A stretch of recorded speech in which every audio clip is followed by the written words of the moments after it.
Hi students, आज मैं आप लोगों को लेके आया हूँ अलैंगिक जनन के बारे में। आज हम लोग पढ़ेंगे अलैंगिक जनन क्या होता है, अलैंगिक जनन कितने प्रकार के होते हैं और कौन कौन से जीवों में किस प्रकार के अलैंगिक जनन होते हैं। तो चलिए शुरू करते हैं। सबसे पहले हम जानने की कोशिश करेंगे अलैंगिक जनन होता क्या है।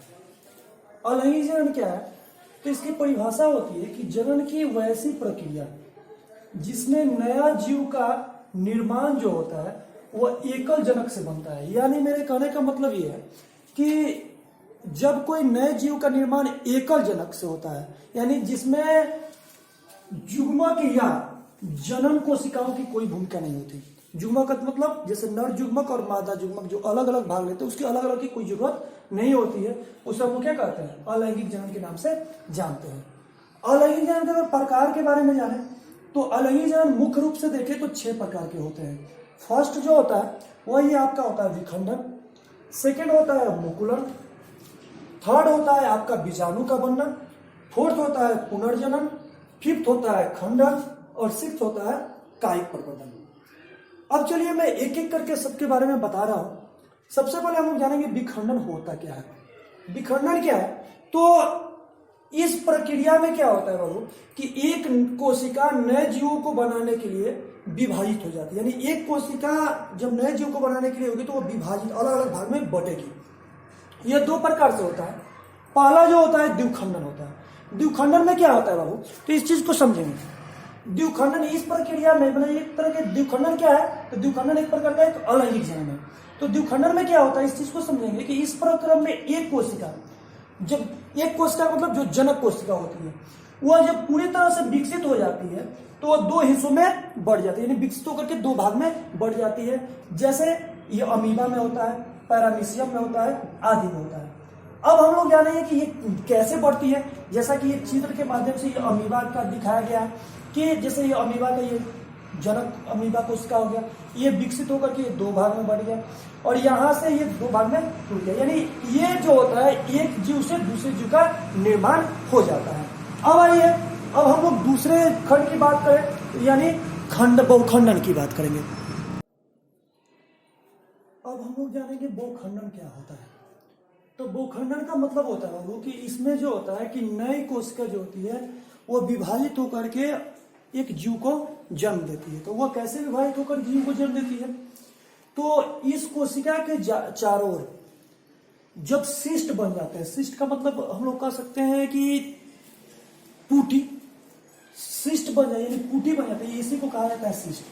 तो जो सिस्ट बन जाते हैं तो उसके भीतर जो जनक कोशिका होती है वो कई प्रकार की जनक संतति कोशिकाओं का क्या कर लेती है, निर्माण करती है और वही जनन संतति कोशिका विभाजित होकर के नए जीव को जन्म देती है।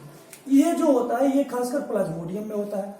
अब ये इसको समझने के लिए फिर से इसको हम आपको बताने की कोशिश कर रहे हैं कि देखिए बहुखंडन में क्या होता है कि इसमें एक जीव जो जनक कोशिका होती है वो जनक कोशिका विभाजित होकर के नए जीव को जन्म देती है। और ये नए जीव को जन्म कैसे देती है, तो जब जनक कोशिका के चारों ओर सिस्ट बन जाते हैं तो सिस्ट के अंदर जो जनक कोशिका के नाभिक है, नाभिक न्यूक्लियस, जो नाभिक है वह कई मतलब डॉटर सेल में कई प्रकार के छोटे छोटे संतति कोशिका में ये क्या हो जाते हैं, विभाजित हो जाते हैं।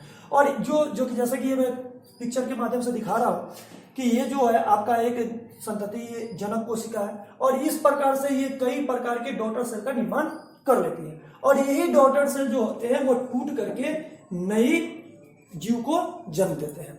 ये रहा आपका बहुखंडन में। और बहुखंडन किसमें पाया जाता है बाबू, तो ये प्लाज्मोडियम में। कई प्रकार के एग्जाम में क्वेश्चन भी आते हैं कि द्विखंडन किसमें होता है, या अमीबा में किस प्रकार का अलैंगिक जनन होता है, या फिर पैरामीशियम में किस प्रकार का अलैंगिक जनन होता है, या फिर आपको प्लाज्मोडियम में किस प्रकार का अलैंगिक जनन होता है, या फिर आपको बोलता है कि बहुखंडन किसमें होता है, द्विखंडन किसमें होता है। ऑब्जेक्टिव टाइप के भी क्वेश्चन इससे रिलेटेड आते हैं। तो इस चीज को समझिए कि बहुखंडन किसमें होता है बाबू, प्लाज्मोडियम में।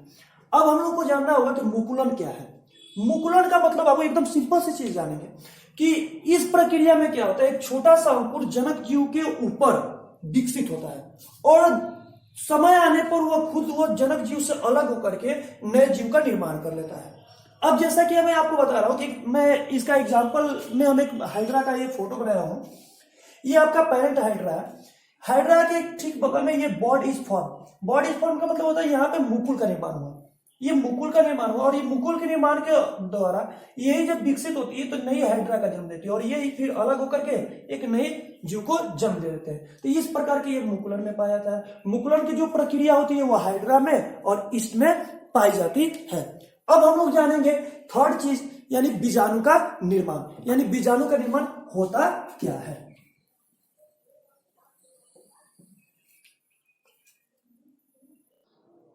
चलिए अब हम लोग समझते हैं बीजाणु का निर्माण। यानी अलैंगिक जनन की जो एक भाग है वो बीजाणु का निर्माण। इस प्रोसेस में क्या होता है, किन जीवों में ऐसा जनन की क्रिया होती है, अब इसके बारे में हम लोग जानेंगे। तो बीजाणु का निर्माण जो होता है वो एक कोशिकीय और बहुकोशिकीय दोनों प्रकार के जीवों में होता है। अब आप कहिएगा कि एक कोशिकीय जीव क्या है और बहुकोशिकीय जीव क्या है। तो एक कोशिकीय जीव का मतलब होता है बाबू कि ऐसे जीव जिसमें एक कोशिका हो, यानी जिस जीव शरीर का निर्माण एक कोशिका से हो, यानी जिस जीव में केवल एक ही कोशिका पाई जाती है वह एक कोशिकीय जीव है, और जिसमें एक से अधिक कोशिका पाई जाती है वह कौन जीव है, बहुकोशिकीय जीव है। तो एक कोशिकीय जीव में जो है और बहुकोशिकीय जीव ये दोनों प्रकार के जीव में होता है, और यह प्रक्रिया खासकर पौधे में होता है। ये दो पौधा है राइजोप्स और म्यूकर, ये दो पौधे जो होते हैं ये इसमें बीजाणु निर्माण की प्रक्रिया होती है। अब बीजाणु निर्माण की प्रक्रिया के द्वारा नए जीव का जन्म कैसे होता है, अब इसको समझने के लिए हम आपको एक चित्र के माध्यम से दिखा रहे हैं। ये मान लीजिए आपका चित्र ए है और ये आपका चित्र बी है।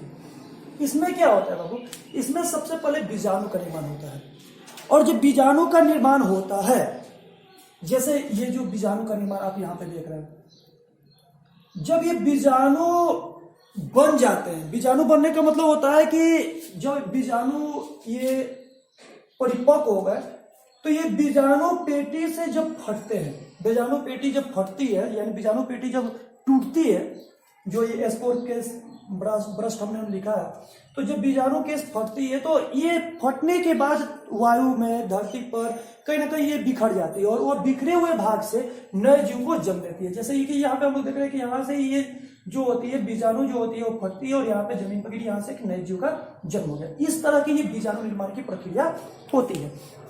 जैसा कि हम लोग ये कह सकते हैं कि जैसे आप देखे होंगे कुछ पौधे में क्या होता है कि उसका ऊपर बीजाणु का निर्माण हुआ, टूटा और उसके फूल वगैरह बिखर गए धरती के ऊपर, तो वहां से एक नए नए पौधे वहां से जन्म ले लेते हैं। उसी प्रकार से इसमें भी इस तरह की क्रिया होती है। अब हम लोग जानेंगे पुनर्जनन होता क्या है। पुनर्जनन के बारे में अगर बात करें तो इस प्रक्रिया में क्या होता है कि अगर कोई जीव को, यानी किसी भी जीव, अगर जो भी जीव है अगर उस जीव को अगर कहीं से भी अगर कट जाता है, अगर बीच में या किनारे से या कि एक भाग, दो भाग, तीन भाग या चार भाग, कितने भी भाग में अगर कट जाता है तो कटा हुआ भाग फिर से जीवित होकर के नए जीव को निर्माण कर लेता है। वह जो होता है पुनर्जनन कहलाता है। यह प्रक्रिया खासकर प्लानेरिया और हाइड्रा में होती है। जैसा कि मैं आपको चित्र के माध्यम से दिखा रहा हूँ, ये जो मैं आपको एक फोटो दिखा रहा हूँ ये प्लानेरिया का फोटो है। जैसे मान लीजिए ये फर्स्ट प्लानेरिया है, इसको हमने तीन भाग में क्या कर दिया, डिवाइड कर दिया, तीन भाग में इसको काट दिया।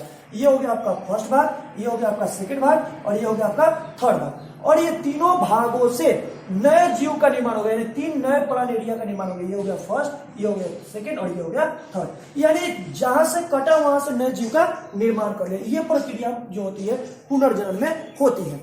यह जो प्रक्रिया है ये प्लानेरिया और हाइड्रा में पाई जाती है।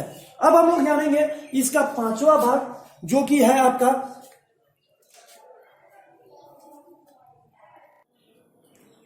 अब हम लोग जानेंगे अलैंगिक जनन की पांचवें प्रकार यानी खंडन के बारे में।